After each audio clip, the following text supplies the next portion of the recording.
이번 영상에서는 고대 지혜의 산실, 아테네 학당에 대하여 파헤쳐 볼 것입니다. 그럼 시작할까요? 기원전 480년 가을, 아테네 시민들은 도시를 버리고 달아났습니다. 페르시아의 크세르크세스 대왕이 이끄는 100만 대군이 밀려오고 있었거든요. 집도, 신전도, 그 아름답던 아고라 광장도 모두 뒤로 한 채 배를 타고 살라미스 섬으로 피신했죠. 그리고 얼마 후 그들은 바다 건너편에서 자신들의 도시가 불타는 걸 지켜봐야 했습니다.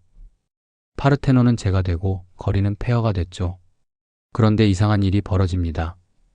전쟁이 끝난 뒤 제위에서 일어선 아테네 사람들은 단순히 건물만 다시 짓지 않았어요. 그들은 전혀 다른 무언가를 만들기 시작합니다. 생각의 도시를요. 패배한 페르시아 제국은 물러갔고 아테네는 에게해의 패권을 손에 쥡니다. 델로스 동맹이라는 해상연합의 수장이 된 거죠. 은이 쏟아져 들어왔고 곡식과 노예와 올리브유가 항구를 가득 채웠습니다. 돈이 생기니까 시간도 생겼어요. 그리고 사람들은 그 시간으로 뭘 했을까요? 싸웠습니다. 칼이 아니라 말로요. 아테네의 아고라, 그러니까 광장에 가면 매일같이 난리였어요. 아침부터 저녁까지 시민들이 모여서 왁자지껄 떠들어댔죠. 전쟁을 계속해야 하나 말아야 하나? 돈은 어디에 써야 하나? 이 정치인은 믿을 만한가? 심지어 신은 진짜 존재하는가? 라는 질문까지 공개적으로 던졌습니다. 다른 도시국가였으면 불경죄로 돌에 맞아 죽었을 질문이에요. 그런데 아테네에서는 그게 가능했습니다. 왜냐하면 이 도시는 말하는 자가 곧 시민이었거든요. 민회에 나가 연설하고 투표하고 법정에서 자기 변론을 하는 것. 그게 바로 아테네 시민의 의무이자 권리였습니다. 왕도 없었고 독재자도 없었어요. 오직 설득력 있는 말만이 권력이었죠. 그러니까 이 도시는 자연스럽게 묻게 됩니다. 대체 어떤 말이 옳은 말인가? 진리란 뭔가? 우리는 무엇을 믿어야 하는가? 그 질문에 답하겠다며 나타난 사람들이 있었습니다. 소피스트들이죠. 이들은 일종의 지식 상인이었어요.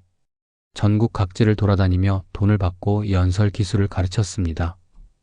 당신도 법정에서 이길 수 있습니다. 민회에서 박수 받는 법 알려드립니다. 뭐 이런 식이었죠. 실제로 효과도 있었어요. 그들의 제자 중에는 훗날 유명한 정치가가 된 사람도 많았으니까요. 그런데 문제가 있었습니다. 소피스트들은 진리 따윈 관심 없었어요. 그들에게 중요한 건 이기는 것뿐이었습니다. 흰 것을 검다고 우기는 법, 약한 논리를 강하게 보이게 하는 법. 그걸 가르치는 게 그들의 직업이었죠. 어떤 소피스트는 이렇게 말했습니다. 인간은 만물의 척도다. 그러니까 세상에 절대적인 진리 같은 건 없고 각자가 느끼고 믿는 게 곧 진리라는 거예요. 당신이 바람이 차갑다고 느끼면 차가운 거고 내가 따뜻하다고 느끼면 따뜻한 겁니다. 둘 다 맞아요. 뭐가 문제냐고요? 그런데 이 논리가 정치에 들어가면 위험해집니다. 정의란 강자의 이익이다라는 주장까지 나오게 되거든요. 힘 있는 자가 이기면 그게 정이고 약한 자는 그냥 지는 거다. 이런 식이었죠. 아테네는 점점 혼란스러워졌습니다. 페리클레스 같은 위대한 지도자가 역병으로 죽고 스파르타와의 전쟁은 30년 가까이 질질 끌렸어요. 민주정은 흔들렸고 쿠데타가 일어나기도 했죠. 말의 힘이 커질수록 역설적이게도 말의 무게는 가벼워졌습니다. 그때 어떤 사람들은 다른 질문을 던지기 시작합니다. 우리는 정말 아무것도 모르는 건 아닐까? 삶을 어떻게 살아야 하는가? 좋은 삶이란 무엇인가? 이 질문들은 광장의 시끄러운 논쟁 속에서도 전쟁의 아우성 속에서도 조용히 싹트고 있었습니다. 그리고 그 질문의 한가운데 한 남자가 서 있었습니다. 맨발에 너덜너덜한 옷을 걸친 이름도 묘한 그 남자. 소크라테스. 소크라테스는 못생겼습니다. 이건 제가 하는 말이 아니라 그의 제자들이 직접 남긴 기록이에요. 동그랗게 튀어나온 배, 들창코, 툭 튀어나온 눈. 플라톤의 글에는 사티로스처럼 생겼다는 표현까지 나옵니다. 한마디로 아테네 거리를 지나다니는 그리스 조각상 같은 미남들 사이에서 이 사람은 확실히 눈에 띄었을 거예요. 나쁜 쪽으로요. 게다가 옷차림도 형편없었습니다. 여름이든 겨울이든 똑같은 낡은 외투 하나만 걸치고 다녔어요. 신발? 없습니다. 맨발로 돌바닥을 밟고 다녔죠. 사람들이 추운 겨울에 어떻게 신발 없이 다니느냐고 물으면 그는 이렇게 대답했습니다. 발만 추운데 뭐가 문제요? 얼굴도 추운데 잘만 드러내고 다니지 않소. 이 사람 장난치는 건지 진지한 건지 알 수가 없었어요. 직업도 없었습니다. 아니, 정확히는 일을 안 했어요. 아버지가 석공이어서 어릴 때 돌을 다듬는 법을 배우긴 했는데 성인이 된 후로는 그마저 때려치웠습니다. 대신 뭘 했냐고요? 하루 종일 아고라 광장을 돌아다니면서 사람들을 붙잡고 떠들었어요. 아침부터 저녁까지요. 당신은 정의가 뭔지 아시오? 용기란 게 대체 뭡니까? 좋은 삶이란 무엇이오? 이런 질문을 던지고는 상대방이 대답하면 차근차근 반박했습니다. 그렇게 대화를 이어가다 보면 어느새 상대는 자기가 아무것도 모른다는 걸 깨닫게 됐죠. 유명한 정치가든 잘난 체하는 소피스트든 아테네 최고의 장군이든 예외가 없었어요.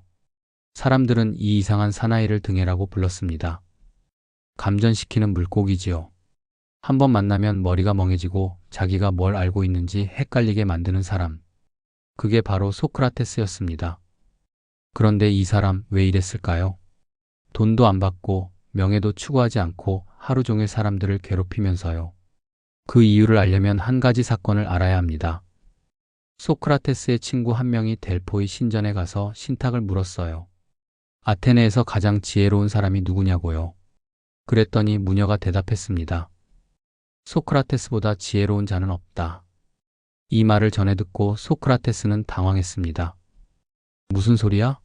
나는 아무것도 모르는데. 그는 이 신탁이 틀렸음을 증명하기로 마음먹었어요. 그래서 아테네에서 지혜롭다고 소문난 사람들을 찾아다니며 물었습니다. 정치가를 만나 물었죠. 정의란 뭡니까? 정치가는 자신 있게 대답했지만 몇 번의 질문 끝에 모순에 빠졌어요. 시인을 만나 물었습니다. 아름다움이란 뭡니까? 시인도 마찬가지였죠. 장인을 만나 물었습니다. 기술이란 뭡니까? 장인 역시 결국 말문이 막혔습니다. 그렇게 아테네의 모든 지혜로운 자들을 만나고 나서 소크라테스는 깨달았습니다. 아, 신탁이 맞구나. 나는 적어도 내가 모른다는 걸 알고 있으니까. 다른 사람들은 모르면서 안다고 착각했어요. 그런데 소크라테스는 자신이 모른다는 걸 알았죠. 그게 차이였습니다. 그리고 그는 이 깨달음을 평생의 사명으로 삼았어요. 사람들에게 너희가 모른다는 걸 알게 해주는 것. 그게 바로 철학의 시작이라고 믿었으니까요. 그의 방식은 독특했습니다. 강의도 없었고 교과서도 없었고 학교 건물도 없었어요. 그냥 거리에서, 시장에서, 체육관에서, 술집에서 사람들과 대화를 나눴습니다. 그는 자신을 산파라고 불렀어요. 산파가 아기를 낳아주는 게 아니라 산모가 낳도록 돕듯이 자신도 지식을 가르치는 게 아니라 상대방 안에 있는 진리를 끄집어낸다는 거였죠. 너 자신을 알라. 델포이 신전에 새겨진 이 문구를 소크라테스는 평생의 화두로 삼았습니다. 세상의 진리를 찾기 전에 먼저 자기 자신을 똑바로 봐야 한다는 거예요. 내가 무엇을 알고 무엇을 모르는지, 내가 진짜 원하는 게 뭔지, 어떻게 살아야 좋은 삶인지. 그러다 보니 자연스럽게 젊은이들이 그 주변에 모여들었습니다. 소피스트들이 이기는 법을 가르칠 때 소크라테스는 사는 법을 물었거든요. 돈을 한 푼도 받지 않았는데도 아테네 최고의 명문가 자제들이 그를 따라다녔습니다. 크리톤이라는 친구는 평생을 소크라테스 곁을 지켰고요. 알키비아데스라는 미남 귀족 청년은 소크라테스를 사랑했습니다. 크세노폰이라는 역사가도 그의 제자였죠. 그리고 그 중에는 20살쯤 되는 한 청년이 있었습니다. 부유한 귀족 집안의 아들, 레슬링 선수로도 이름을 날렸던 건장한 청년. 그의 이름은 플라톤이었습니다. 플라톤은 원래 정치가가 되려고 했어요. 집안도 좋고 머리도 좋고 몸도 좋았으니까요. 그런데 소크라테스를 만나고는 인생이 완전히 바뀌었습니다. 이 못생긴 맨발의 노인이 던지는 질문들이 그를 사로잡았던 거죠. 정의로운 국가란 무엇인가? 선이란 무엇인가? 영혼은 존재하는가? 플라톤은 소크라테스의 뒤를 쫓아다니며 그의 모든 대화를 귀담아 들었습니다. 스승이 던지는 질문 하나하나가 그에게는 새로운 세계로 통하는 문이었어요. 그렇게 10년 가까이 흘렀습니다. 그리고 기원전 399년 아테네는 한 가지 결정을 내립니다. 소크라테스를 재판에 세우기로 한 거죠. 죄목은 두 가지였습니다. 아테네의 신을 믿지 않고 새로운 신을 들여왔다. 젊은이들을 타락시켰다. 말도 안 되는 고소였어요. 그런데 시민 배심원 501명 중 280명이 유죄의 표를 던졌습니다. 그리고 사형이 선고됐죠. 독약을 마시는 것으로요. 소크라테스는 탈옥할 수 있었습니다. 친구들이 간수를 매수해놨고 도망갈 배도 준비돼 있었어요. 크리톤이 감옥으로 찾아와 간청했습니다. 선생님, 제발 살아야 합니다. 그런데 소크라테스는 거부했어요. 나는 평생 법을 지키라고 가르쳤소. 이제 와서 법을 어기고 도망칠 수는 없소. 기원전 399년 어느 봄날 소크라테스는 동미나리 독을 마셨습니다. 제자들이 둘러싼 가운데 조용히 침대에 누웠죠. 독이 발끝에서부터 올라오기 시작했어요. 다리가 차갑게 식고 배까지 올라왔습니다. 그의 마지막 말은 이것이었습니다. 크리톤, 우리는 아스클레피오스에게 닭 한 마리 빚이 있네. 잊지 말고 갚게나. 병이 나으면 신에게 닭을 바치는 게 관습이었어요. 소크라테스는 죽음을 삶이라는 병에서 나은 것으로 본 거죠. 마지막 순간까지 농담을 던지면서요. 그리고 그는 눈을 감았습니다. 아테네 거리를 맨발로 걸어다니며 사람들을 붙잡고 당신은 뭘 아는가? 라고 묻던 그 이상한 사나이. 한 푼도 남기지 않았고 책 한 권 쓰지 않았고 학교 하나 세우지 않은 채 죽은 그 남자. 그런데 이상한 일이 벌어졌습니다.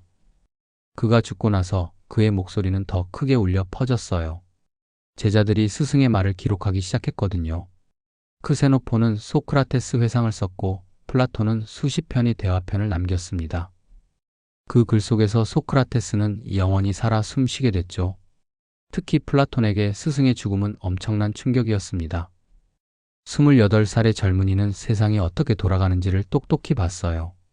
가장 지혜로운 자가, 가장 정의로운 자가 민주정에 의해 죽임을 당하는 걸요. 플라톤은 아테네를 떠났습니다. 이집트로, 시칠리아로, 남부 이탈리아로 유랑을 떠났죠. 그는 방황했고 고민했고 질문을 던졌습니다. 정의로운 국가는 어떻게 가능한가? 진리는 어디에 있는가? 스승이 찾던 그 답은 무엇이었나? 그리고 10여 년의 방랑 끝에 그는 마침내 고향으로 돌아왔습니다. 이제 40이 된 플라톤은 한 가지 결심을 하고 있었어요. 스승이 못다 한 일을 이어가기로요. 거리가 아니라 이번엔 제대로 된 학교를 세우기로요. 그곳의 이름은 아카데메이아였습니다. 플라톤은 원래 이름이 플라톤이 아니었습니다. 본명은 아리스토클레스였어요. 그런데 체육관에서 레슬링을 할 때 어깨가 워낙 넓어서 사람들이 플라톤, 넓은 어깨라고 불렀죠. 그 별명이 그냥 이름이 되어버렸습니다. 귀족 집안의 자제가 넓은 어깨라니 좀 웃기긴 하죠. 어릴 때부터 뭐든 잘했습니다. 아테네 최고 명문가 출신의 레슬링 챔피언에 시도 쓰고 음악도 했어요. 정치가가 되는 건 당연한 수순처럼 보였죠. 집안 어른들도 그렇게 기대했고요. 그런데 20살에 소크라테스를 만나고 모든 게 틀어졌습니다. 처음 본 소크라테스는 충격 그 자체였어요. 못생기고 가난하고 맨발이고. 그런데 그가 던지는 질문들은 플라톤이 평생 배운 모든 걸 흔들어 놨습니다. 정의란 뭔가, 아름다움이란, 좋은 삶이란, 이 이상한 노인은 답을 주지 않았어요. 질문만 던졌죠. 그리고 플라톤은 그 질문이 늪에 빠져버렸습니다. 집안 어른들은 걱정했습니다. 저 괴짜 노인 주변을 왜 맴도느냐. 하지만 플라톤은 멈출 수 없었어요. 소크라테스 곁에 있으면 세상이 다르게 보였거든요.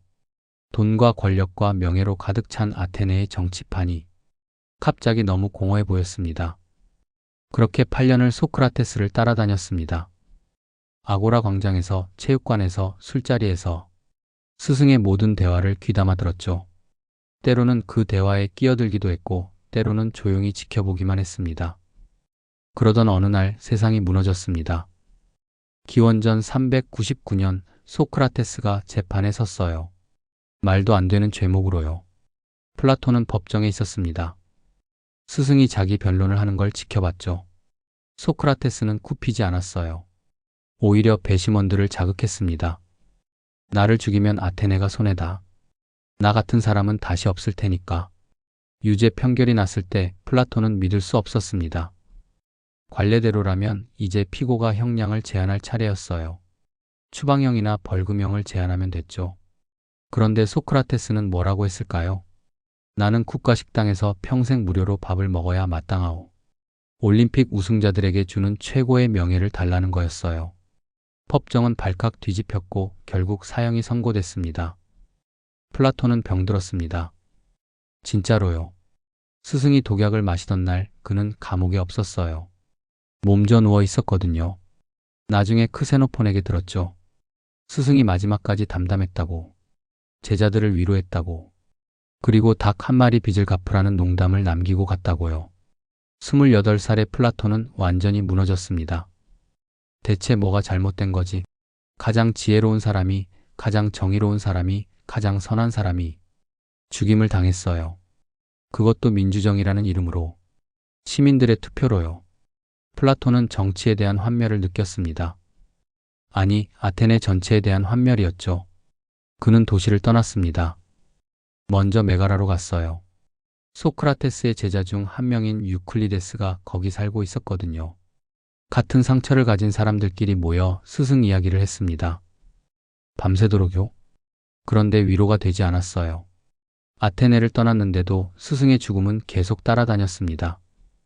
그래서 더 멀리 갔습니다. 이집트로요. 나일강 삼각주에 도착한 플라톤은 신전을 찾아다녔어요. 이집트 사제들은 수천 년의 지혜를 보관하고 있었습니다. 기하학, 천문학, 의학. 그는 그들에게 배웠죠. 특히 기하학에 빠져들었어요. 삼각형의 각은 어디서든 180도다. 원의 둘레는 어디서든 지름의 파이 배다. 변하지 않는 진리가 거기 있었습니다. 아, 이거구나. 플라톤은 깨달았어요. 눈에 보이는 삼각형은 다 달라요. 크기도 다르고 모양도 조금씩 달라지죠. 그런데 삼각형이라는 개념 자체는 완벽하고 영원합니다. 눈에 보이는 건 불완전한 모방일 뿐이고 진짜는 어딘가 다른 곳에 있는 거예요. 이 생각은 점점 커졌습니다. 정의도 그런 거 아닐까? 세상의 정의는 다 불완전해요. 아테네의 정의는 소크라테스를 죽였고 스파르타의 정의는 노예를 부렸고 그런데 완벽한 정의, 영원한 정의의 형상은 어딘가 존재하는 거 아닐까? 플라톤은 이집트를 떠나 남부 이탈리아로 향했습니다. 거기엔 피타고라스 학파가 있었어요. 숫자와 음악과 우주의 조화를 연구하는 사람들이죠. 그들은 만물은 수라고 믿었어요. 플라톤은 여기서도 배웠습니다. 우주가 수학적 질서로 이루어져 있다는 생각, 보이는 세계 너머에 보이지 않는 질서가 있다는 믿음, 그리고 시칠리아로 건너갔습니다. 시라쿠사의 참주 디오니시오스 1세를 만났죠. 플라톤은 이 폭군에게 철학하는 왕이 되라고 설득하려 했어요. 스승이라면 어떻게 했을까 생각하면서요. 그런데 결과는 재앙이었습니다. 디오니시오스는 플라톤의 말에 화를 냈고 심지어 그를 노예로 팔아버렸어요. 다행히 친구들이 돈을 내고 그를 되샀습니다. 플라톤은 겨우 목숨을 건졌죠. 그리고 깨달았어요. 기존의 정치가들을 바꾸는 건 불가능하다. 새로운 세대를 길러내야 한다. 기원전 387년 40살이 된 플라톤은 마침내 아테네로 돌아왔습니다. 12년의 방랑이었어요. 그동안 그는 많은 걸 봤고 많이 배웠고 많이 고민했습니다. 이제 그는 확신이 있었어요. 무엇을 해야 할지를요. 아테네 북서쪽 도시 성벽 밖에 작은 숲이 있었습니다. 영웅 아카데모스를 기리는 신성한 숲이었죠. 플라톤은 그 근처에 땅을 샀어요. 그리고 건물을 세웠습니다. 크지 않았어요. 강의실 몇 개와 제자들이 머물 숙소, 그리고 산책할 수 있는 정원. 이름은 아카데메이아라고 지었습니다. 이곳은 소피스트들의 학교와는 완전히 달랐어요. 소피스트들은 돈을 받고 연설 기술을 가르쳤죠. 빨리 배우고 빨리 졸업해서 정치가가 되는 게 목표였습니다. 그런데 아카데메이아는 달랐습니다. 입학 조건이 있었어요. 문 위에 이렇게 새겨놨죠. 기하학을 모르는 자, 여기 들어오지 말라. 이 문구는 사실 남부 이탈리아에서 만난 피타고라스 학파에 대한 헌사였습니다. 수학이야말로 영원한 진리로 가는 첫걸음이라고 믿었던 그들에 대한 존경의 표시였죠. 수학을 모르면 입학할 수 없었어요. 왜냐고요? 기하학은 순수한 논리와 증명의 세계거든요. 변하지 않는 진리를 다루는 학문이죠. 플라톤은 그걸 먼저 배워야 한다고 생각했습니다. 그래야 진짜 철학을 할 수 있다고요. 교육 과정은 길었습니다.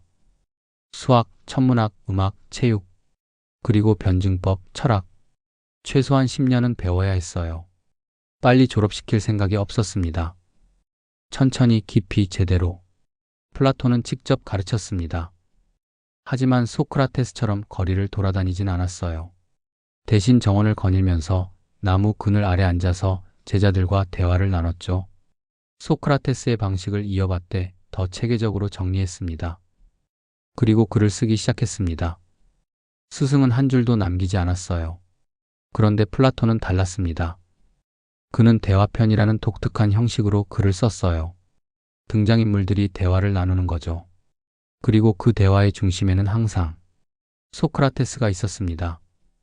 향연에서는 사랑에 대해 묻고, 국가에서는 정의에 대해 묻고, 파이돈에서는 영혼과 죽음에 대해 묻습니다.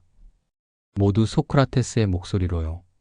플라톤은 이렇게 스승을 영원히 살려냈습니다. 하지만 플라톤은 단순히 스승을 기록하는 데 그치지 않았어요. 그는 소크라테스가 물었던 질문들에 답하려 했습니다. 그리고 그 답이 바로 이데아론이었죠. 이 세상의 모든 것은 변하고 사라집니다. 아름다운 꽃도 시들고 정의로운 사람도 죽고 심지어 아테네도 언젠가 무너질 거예요. 그런데 아름다움 자체, 정의 자체, 선 자체는 영원합니다. 그건 이 세상이 아니라 다른 곳에 존재해요. 이데아의 세계예요. 우리가 보는 건 그림자일 뿐입니다. 진짜는 우리 눈에 보이지 않아요. 하지만 영혼은 기억합니다. 태어나기 전에 그 세계를 봤으니까요. 그래서 배운다는 건 사실 기억해내는 것이에요. 좀 현실감 없는 이야기처럼 들리죠. 실제로 많은 사람이 그렇게 생각했어요. 심지어 플라톤의 제자 중에도요. 그 제자의 이름은 아리스토텔레스였습니다. 17살의 아카데메이아에 입학한 이 젊은이는 20해 동안 이곳에 있었습니다. 플라톤 곁에서 배우고 토론하고 가르쳤죠. 플라톤은 그를 학당의 정신이라고 불렀어요. 가장 총명한 제자였으니까요. 그런데 아리스토텔레스는 스승과 점점 달라졌습니다. 플라톤이 하늘을 보며 이데아를 말할 때 아리스토텔레스는 땅을 보며 식물을 관찰했어요. 플라톤이 완벽한 형상을 말할 때 아리스토텔레스는 지금 여기의 현실을 물었죠. 기원전 347년 플라톤이 죽었습니다. 80살이었어요. 마지막까지 글을 쓰고 있었다고 하더군요. 그의 죽음 이후 아카데메이아는 조카인 스페우시포스가 이어받았습니다. 아리스토텔레스는 떠났습니다. 그는 새로운 길을 가기로 했어요. 스승을 존경했지만 스승의 길이 아닌 자기 길을 가기로요. 이상이 아니라 현실을, 하늘이 아니라 땅을 밟기로 한 거죠. 그리고 그는 자기만의 학교를 세웁니다. 아테네의 반대편 동쪽에요. 이름은 리케이온이었습니다. 아리스토텔레스는 아테네 사람이 아니었습니다. 그는 마케도니아 출신이었어요. 북쪽 변방의 작은 도시 스타게이라에서 태어났죠. 아버지는 마케도니아 왕의 주치의였습니다. 그러니까 궁정에서 자란 셈이에요. 어릴 때부터 해부학, 약초, 동물의 습성 같은 걸 배웠습니다. 책상머리 지식이 아니라 손으로 만지고 눈으로 보는 지식이었죠. 17살에 아버지가 죽었습니다. 후견인이 된 삼촌이 그를 아테네로 보냈어요. 제대로 공부하려면 플라톤의 학당에 가야 한다면서요. 기원전 367년 아리스토텔레스는 아카데메이아의 문을 두드렸습니다. 그는 20해 동안 그곳에 있었어요. 학생으로, 연구원으로, 교사로요. 플라톤은 그를 아꼈습니다. 학당의 정신이라고 불렀죠. 머리가 너무 좋았거든요. 하지만 둘은 점점 다른 길을 걷기 시작했습니다. 플라톤이 진짜 삼각형은 이데아 세계에 있다고 말하면 아리스토텔레스는 물었어요. 그럼 이 세상의 삼각형은 가짜입니까? 플라톤이 감각으로 아는 건 불완전하다고 하면 아리스토텔레스는 반문했죠. 그럼 우리는 어떻게 이데아를 알 수 있습니까? 감각 없이요. 아리스토텔레스는 현실주의자였어요. 그는 손에 잡히지 않는 이데아보다 눈앞의 현실이 더 중요하다고 생각했습니다. 추상적인 선 자체보다 구체적으로 선한 행동이 뭔지가 더 궁금했죠. 그는 동물을 해부하고 식물을 관찰하고 돌을 분류했어요. 아카데메이아의 다른 학생들이 머리로만 생각할 때 아리스토텔레스는 손을 움직였습니다. 그는 오징어 500마리를 해부해서 생식기관을 연구하기도 했어요. 철학자라기보다 과학자에 가까웠죠. 기원전 347년 플라톤이 죽었습니다. 아카데메이아의 원장 자리는 아리스토텔레스에게 돌아가지 않았어요. 플라톤의 조카 스페우시포스가 맡았죠. 어떤 사람들은 아리스토텔레스가 마케도니아 출신이라 차별받았다고 말합니다. 어떤 사람들은 그의 사상이 너무 달라서 선택받지 못했다고 하죠. 이유야 어찌됐든 아리스토텔레스는 아테네를 떠났습니다. 그는 에게 해를 건너 아소스라는 작은 도시로 갔어요. 옛 동료 헤르메이아스가 거기서 정치를 하고 있었거든요. 아리스토텔레스는 그곳에서 작은 학교를 열고 헤르메이아스의 조카 딸과 결혼했습니다. 처음으로 자기만의 가정을 꾸린 거죠. 하지만 평화는 오래가지 않았어요. 페르시아가 헤르메이아스를 붙잡아 처형했습니다. 아리스토텔레스는 다시 도망쳐야 했죠. 이번엔 레스보스 섬으로요. 그곳에서 그는 해양 생물을 연구했습니다. 바닷가를 걸으며 조개를 줍고 물고기를 관찰하고 해조류를 분류했어요. 그의 노트에는 수백 종의 생물이 기록됐죠. 돌고래는 허파로 숨 쉰다는 발견도 이때 했습니다. 2000년 후 과학자들이 확인하기 전까지 아무도 이걸 몰랐어요. 기원전 343년 뜻밖의 제안이 들어왔습니다. 마케도니아의 왕 팔리포스 2세가 편지를 보낸 거예요. 내 아들의 스승이 되어 달라고요. 그 아들의 이름은 알렉산드로스였습니다. 훗날 대왕이라 불리게 될 소년이죠. 아리스토텔레스는 고향으로 돌아갔습니다. 그리고 3년 동안 13살짜리 왕자를 가르쳤어요. 호메로스의 시를 읽혀주고 정치학을 가르치고 자연의 질서를 보여줬죠. 알렉산드로스는 훗날 동쪽 정복길에 오를 때도 스승이 준 일리아스 사본을 베개 밑에 두고 잤다고 합니다. 그런데 둘의 관계는 복잡했어요. 스승은 그리스인과 야만인은 다르다고 가르쳤는데 제자는 나중에 페르시아 공주와 결혼하고 동서양 융합을 꿈꿨으니까요. 아리스토텔레스는 알렉산드로스의 세계 정복을 못마땅했고 알렉산드로스는 스승의 편협함을 답답해했죠.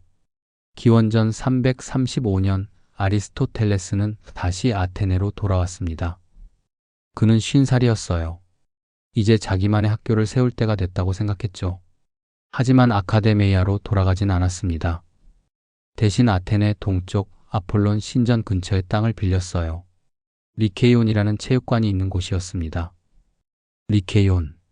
이것이 바로 진짜 아테네 학당의 시작이었습니다. 서양 지성사의 뿌리가 여기서 자라난 거죠.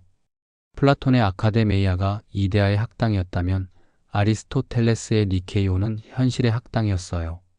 이곳에서는 추상적인 이론보다 구체적인 관찰을 중시했습니다. 수백 권의 책을 모았고 동물 표본을 수집했고 식물 표본을 만들었죠. 알렉산드로스가 정복지에서 보내온 진귀한 동식물들도 여기로 왔습니다. 아리스토텔레스는 아침에는 제자들과 함께 정원을 거닐며 깊은 주제를 토론했어요. 그래서 그의 학파를 소요학파라고 불렀습니다. 거닐다에서 온 이름이죠. 오후에는 일반 대중을 위한 강의를 열었고요. 그가 다룬 주제는 방대했습니다. 논리학, 물리학, 생물학, 정치학, 윤리학, 시학, 수사학. 지금 우리가 쓰는 학문 분류의 거의 전부를 그가 만들었어요. 학문의 체계를 세운 사람이라고 불리는 이유죠. 리케이온에서 배출된 사상가들도 대단했습니다. 테오프라스토스는 아리스토텔레스의 가장 충실한 제자였어요. 스승이 동물학의 아버지라면 그는 식물학의 아버지였죠. 500종이 넘는 식물을 분류하고 식물지를 썼습니다. 아리스토텔레스 사후 리케이온을 이어받아 35년 동안 이끌었어요. 에우데모스는 윤리학과 논리학을 발전시켰습니다. 스승의 사상을 정리하고 주석을 다는 전통을 시작한 사람이기도 하죠. 스트라토는 자연 철학자였어요. 물리학과 기계학을 연구했죠. 자연에는 진공이 없다는 이론을 발전시켰고 훗날 알렉산드리아 도서관의 교사가 되기도 했습니다. 디케아르코스는 지리학자이자 역사가였어요. 최초로 지구 둘레를 계산하려 시도했고 그리스 문화의 역사를 체계적으로 정리했습니다. 아리스토크세노스는 음악 이론가였죠. 음악을 수학이 아니라 인간의 지각으로 설명하려 했어요. 피타고라스 학파와는 완전히 다른 접근이었습니다. 리케이오는 지식의 보고였습니다. 도서관에는 수백 권의 두루마리가 있었고 박물관에는 온갖 표본이 가득했어요. 연구하고 토론하고 기록하는 전통이 확립됐죠. 이곳이야말로 서양 최초의 종합 연구기관이었습니다. 하지만 아리스토텔레스 자신은 오래 머물지 못했습니다. 기원전 323년 알렉산드로스 대왕이 바빌론에서 급사했어요. 33세 나이에요. 소식이 아테네에 전해지자 도시가 들썩였습니다. 마케도니아에 대한 반감이 폭발한 거죠. 그리고 그 화살이 아리스토텔레스를 향했습니다. 마케도니아 왕의 스승이 여기서 뭐하나? 불경죄로 고소당했어요. 70년 전 소크라테스가 그랬던 것처럼요. 아리스토텔레스는 재판을 기다리지 않았습니다. 그는 이렇게 말했죠. 아테네가 철학에 대해 두 번째 죄를 짓게 하지 않겠다. 그는 어머니의 고향 칼키스로 피신했습니다. 그리고 1년 후 63세 나이로 세상을 떠났어요. 위장병이 악화됐다고 하더군요. 어떤 사람들은 독약을 마셨다고도 하지만 확실하진 않습니다. 리케이오는 테오프라스토스가 이어받았습니다. 그리고 그 후로도 수십 년 동안 번영했죠. 하지만 플라톤의 아카데메이아처럼 오래 가지는 못했어요. 시간이 흐르면서 두 학당의 운명은 갈라졌습니다. 아카데메이아는 무려 900년을 버텼습니다. 플라톤이 세운 후 세대를 거듭하며 변화했어요. 초기에는 수학과 이데아론을 가르쳤고 중기에는 회의주의로 돌아섰고 후기에는 신플라톤주의로 진화했죠. 로마 제국 시대까지 살아남았습니다. 반면 리케이오는 더 일찍 사라졌습니다. 기원전 86년 로마의 장군 술라가 아테네를 공격했어요. 도시를 약탈하면서 리케이온도 불탔습니다. 도서관의 책들, 표본들, 연구 자료들이 모두 제거됐죠. 일부는 로마로 약탈당했고요. 학당은 복구됐지만 예전 같지 않았습니다. 재정도 부족했고 뛰어난 스승도 나타나지 않았어요. 서서히 쇠락했죠. 기원전 1세기쯤 리케이오는 사실상 문을 닫았습니다. 아리스토텔레스가 세운 지 250년 만이었어요. 그런데 아카데메이아의 종말은 더 극적이었습니다. 서기 529년 동로마 제국의 황제 유스티니아누스가 칙령을 내렸어요. 이교도 철학학교는 모두 폐쇄한다. 기독교가 국교가 된 시대였거든요. 플라톤의 이데아론도 아리스토텔레스의 논리학도 이제는 이단이었습니다. 아카데메이아의 마지막 원장 다마스키오스와 6명의 철학자는 학교를 떠났어요. 그들은 페르시아로 망명했습니다. 거기라도 가면 철학을 계속할 수 있을 거라고 믿으면서요. 하지만 페르시아도 그들을 받아주지 않았습니다. 결국 그들은 다시 돌아와 조용히 살다 죽었어요. 서양 철학의 요람이었던 아테네 학당은 그렇게 완전히 사라졌습니다. 플라톤이 학당을 세운 지 916년 만이었습니다. 건물은 무너지고 책은 불타고 사람들은 흩어졌어요. 그 찬란했던 논쟁과 발견과 토론의 현장은 역사 속으로 사라진 것처럼 보였습니다. 하지만 정말 사라진 걸까요? 아닙니다. 아테네 학당의 정신은 죽지 않았어요. 그리스 철학자들의 책은 아랍 학자들이 번역해 보존했습니다. 바그다드의 지혜의 집에서 코르도바의 도서관에서 그들은 플라톤과 아리스토텔레스를 읽었죠. 그리고 1000년이 흐른 후 르네상스 시대의 유럽인들이 다시 그 책들을 발견했습니다. 라틴어로 번역하고 연구하고 토론했어요. 아테네 학당의 불씨가 다시 살아난 거죠. 그리고 한 젊은 화가가 파티칸 궁의 벽 앞에 섰습니다. 그의 손에는 붓이 들려 있었고 머릿속에는 환상이 펼쳐지고 있었어요. 아테네 학당이 다시 눈앞에 나타나는 환상이요. 그의 이름은 라파엘로였습니다. 1508년 가을 25살의 청년이 로마에 도착했습니다. 그의 이름은 라파엘로 산치오. 우르비노라는 작은 도시에서 온 화가였죠. 잘생긴 외모에 예의 바르고 그림도 잘 그렸어요. 하지만 로마에는 이미 거장들이 있었습니다. 레오나르도 다빈치는 예순이 넘어 전설이 되어 있었고 미켈란젤로는 바티칸의 시스티나 성당 천장에 매달려 천지창조를 그리고 있었죠. 이 젊은 화가가 그들과 경쟁할 수 있을까요? 그런데 누군가는 그를 믿었습니다. 교황 율리우스 2세였어요. 율리우스 2세는 전사 교황이라 불렸습니다. 직접 갑옷을 입고 말을 타고 전쟁터에 나갔을 정도니까요. 하지만 그는 예술도 사랑했어요. 아니, 집착했다고 해야 맞을 겁니다. 그는 로마를 새로운 아테네로 만들고 싶어 했죠. 고대의 영광을 되살리고 싶었어요. 그래서 바티칸 궁전을 개조하기 시작했습니다. 자신의 개인 서재로 쓸 방 4개를 새로 꾸미기로 한 거죠. 이름은 스탄차, 그러니까 방들이었어요. 처음엔 다른 화가들이 그림을 그렸습니다. 페루지노, 소도마, 로렌초 로토. 당시 유명한 화가들이었죠. 하지만 율리우스 2세는 마음에 들지 않았어요. 뭔가 부족해. 이건 아니야. 그때 누군가 라파엘로를 추천했습니다. 건축가 브라만테였어요. 사실 라파엘로와 먼 친척이기도 했죠. 교황님, 우르비노에 재능 있는 젊은이가 있습니다. 율리우스 2세는 반신반의했지만 라파엘로를 불렀습니다. 그리고 시험 삼아 작은 그림 하나를 그려보라고 했죠. 라파엘로는 성모와 아기 예수를 그렸습니다. 교황이 그 그림을 보는 순간 결정했어요. 이 청년이다. 다른 화가들은 다 내보내라. 이미 그린 벽화도 전부 지워버려라. 라파엘로가 처음부터 다시 그릴 것이다. 25살 청년에게 바티칸 궁전의 벽을 맡긴 겁니다. 상상이 되십니까? 미켈란젤로가 위층에서 천장화를 그리는 동안 아래층에서는 이 젊은이가 벽화를 그리는 거예요. 압박감이 엄청났을 겁니다. 라파엘로가 처음 맡은 방은 서명의 방이었습니다. 교황이 문서에 서명하는 서재였죠. 율리우스 2세는 명확한 주제를 제시했어요.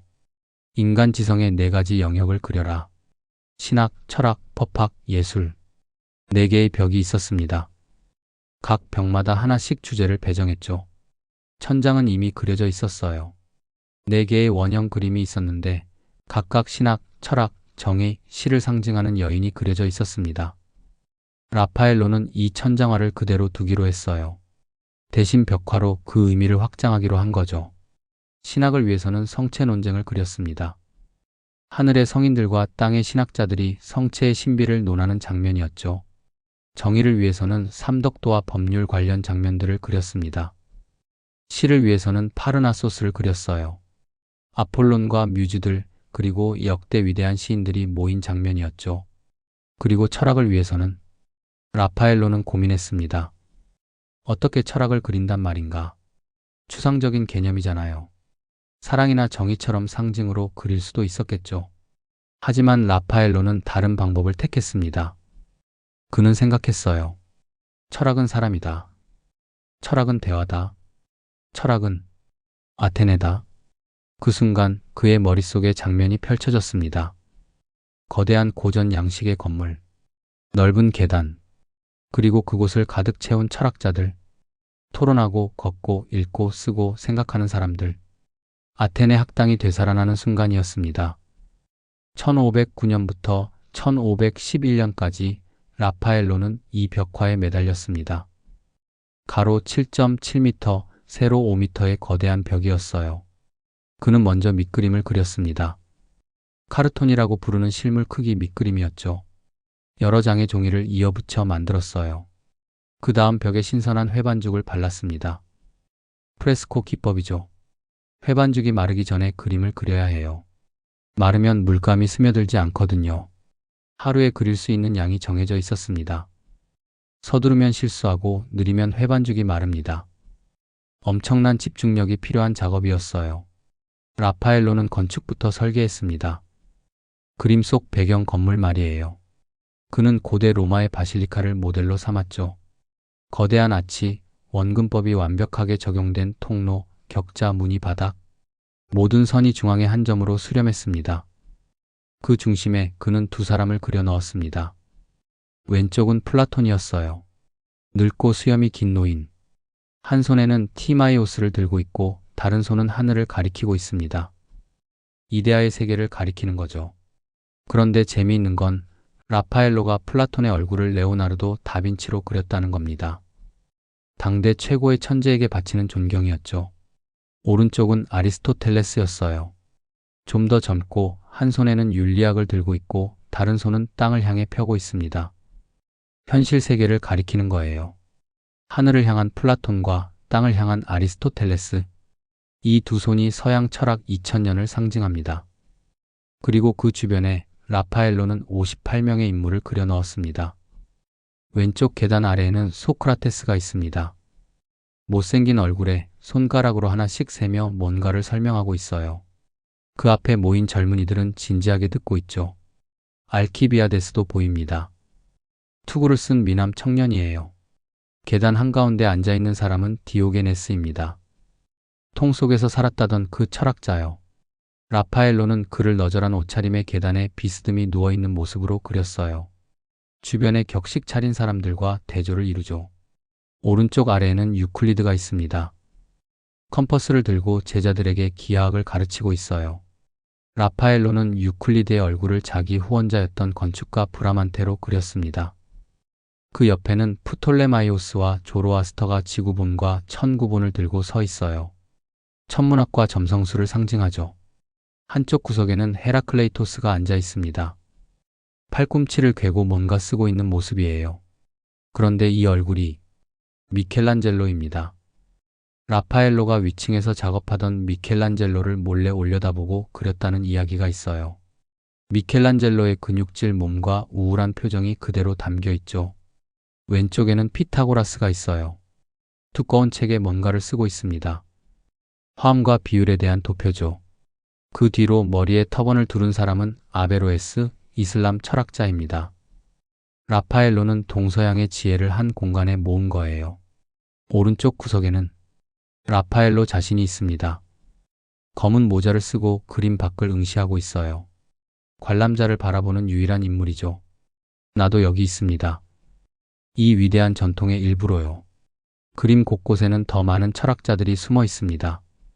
제논, 에피쿠로스, 아낙시만드로스, 히파티아. 어떤 인물은 확실하고 어떤 인물은 아직도 논쟁 중이에요. 학자들이 500년 동안 이 사람은 누구냐 토론하고 있죠. 라파엘로는 단순히 인물들을 늘어놓지 않았습니다. 그들 사이의 관계를 만들었어요. 대화하고 논쟁하고 가르치고 배우는 모습으로요. 어떤 사람은 손을 흔들며 열변을 토하고 어떤 사람은 조용히 책을 읽고 어떤 사람은 멍하니 생각에 잠겨 있습니다. 움직임이 있고 생명이 있습니다.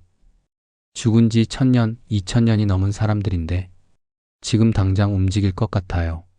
가장 천재적인 건 빛의 사용이었습니다. 그림 중앙 뒤쪽 2개의 거대한 아치가 보입니다. 그 너머로 하늘이 보이죠. 빛이 그곳에서 쏟아져 들어와 플라톤과 아리스토텔레스를 비춥니다. 마치 무대의 스포트라이트처럼요. 그리고 그 빛은 앞으로 퍼져나가 다른 철학자들도 비춥니다. 이건 단순한 자연광이 아니에요. 지성의 빛입니다. 이성의 빛이죠. 라파엘로는 철학을 빛으로 표현한 겁니다. 1511년 가을 그림이 완성됐습니다. 율리우스 2세가 방에 들어섰어요. 그리고 벽화를 보는 순간 말을 잃었습니다.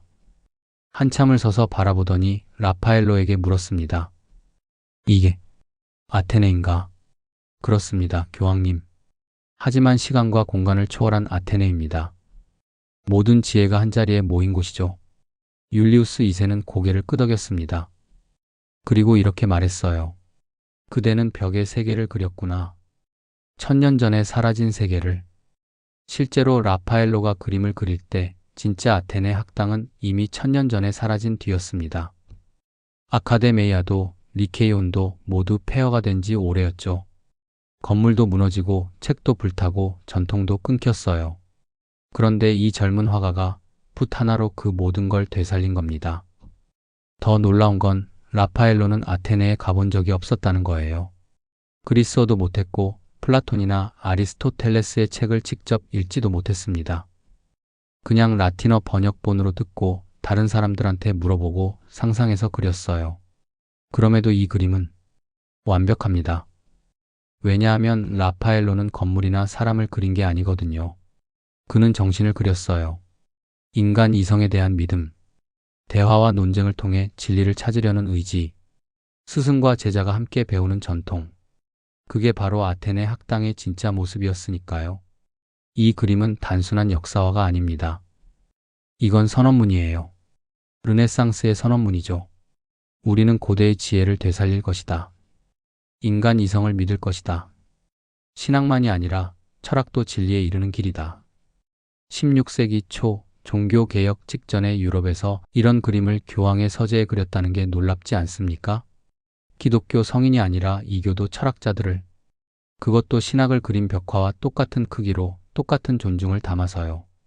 율리우스 2세는 그걸 허락했습니다. 아니, 원했어요. 왜냐하면 그도 믿었거든요. 신앙과 이성이 함께 갈 수 있다고. 아테네와 예루살렘이 화해할 수 있다고. 그게 르네상스의 꿈이었습니다. 라파엘로의 아테네 학당은 즉시 걸작으로 인정받았습니다. 미켈란젤로의 천지창조, 레오나르도의 최후의 만찬과 어깨를 나란히 하는 작품이 된 거죠. 사람들은 바티칸에 가면 반드시 이 방을 찾았어요. 그리고 벽화 앞에 서서 한참을 바라봤습니다. 누가 누구인지 알아맞히려 애쓰고 철학자들의 표정과 손짓을 해석하려 하고 500년이 지난 지금도 마찬가지입니다. 매년 수백만 명이 이 작은 방을 찾아옵니다. 바티칸 박물관에서 가장 인기 있는 장소 중 하나죠. 그들은 벽화 앞에 섭니다. 그리고 잠시나마 시간 여행을 합니다. 기원전 4세기 아테네로. 아니, 그보다 더 완벽한 아테네로. 시간도 공간도 없고 오직 지성과 대화만 존재하는 이상향으로요. 플라톤은 하늘을 가리키고 아리스토텔레스는 땅을 가리킵니다. 소크라테스는 질문하고 제자들은 경청합니다.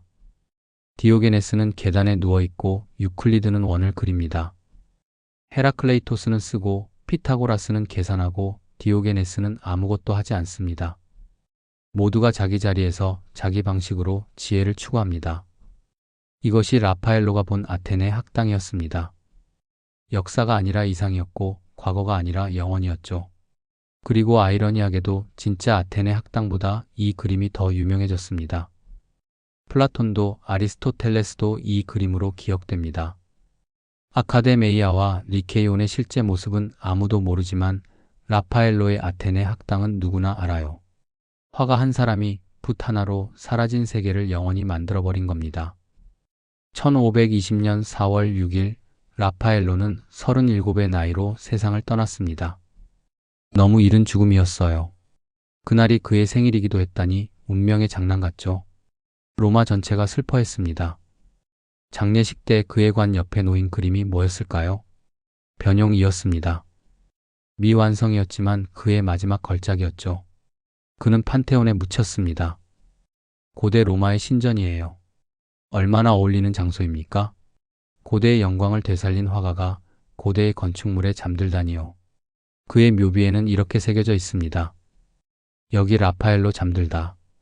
그가 살아있을 때 위대한 자연도 정복당할까 두려워했으며 그가 죽자 자연도 함께 죽을까 두려워했도다. 과장된 표현 같지만 어쩌면 맞는 말일지도 모릅니다. 라파엘로는 단순히 그림을 그린 게 아니었어요. 그는 보이지 않는 것을 보이게 만들었고 사라진 것을 되살렸고 추상적인 것을 구체적으로 만들었습니다. 아테네 학당은 죽었지만 아테네 학당은 영원합니다. 벽에 그려진 그 철학자들은 지금도 거기 있어요. 토론하고 가르치고 배우고 있죠. 회반죽과 물감으로 이루어진 그들은 1000년을 더 살 겁니다. 어쩌면 인류가 존재하는 한 영원히 살지도 모르죠. 왜냐하면 라파엘로가 그린 건 사람이 아니기 때문입니다. 그가 그린 건 인간 정신의 가장 아름다운 순간이었어요. 권력도 돈도 전쟁도 아닌 오직 지혜만을 추구하던 순간, 서로 다른 생각을 가진 사람들이 한자리에 모여 싸우지 않고 대화하던 순간, 그런 순간이 정말 존재했을까요? 어쩌면 없었을지도 모릅니다. 실제 아테네는 전쟁도 했고 노예도 부렸고 소크라테스도 죽였으니까요. 완벽한 학당 같은 건 처음부터 없었을 수도 있어요. 그렇다면 라파엘로는 거짓을 그린 걸까요? 아닙니다. 그는 진실을 그렸어요. 다만 역사적 진실이 아니라 이상적 진실을요. 우리가 도달하고 싶은 곳, 우리가 되고 싶은 모습, 인간이 가장 인간다울 수 있는 순간. 아테네 학당은 과거가 아니라 미래입니다. 역사가 아니라 희망이죠. 그리고 바티칸의 작은 방 벽에 그려진 그 그림은 지금도 우리에게 속삭입니다. 이것이 가능하다고 믿어라. 지혜를 사랑하라. 함께 생각하라. 대화하라. 진리를 찾아라. 그러면 너희도 이 학당의 일부가 될 것이다. 소크라테스의 질문, 플라톤의 이데아, 아리스토텔레스의 논리, 라파엘로의 꿈. 그 모든 것이 지금 여기 당신 안에 살아 있습니다. 학당은 사라지지 않았습니다. 단지 형태를 바꿨을 뿐이죠. 이 순간 당신이 서 있는 곳, 그곳이 바로 아테네 학당입니다.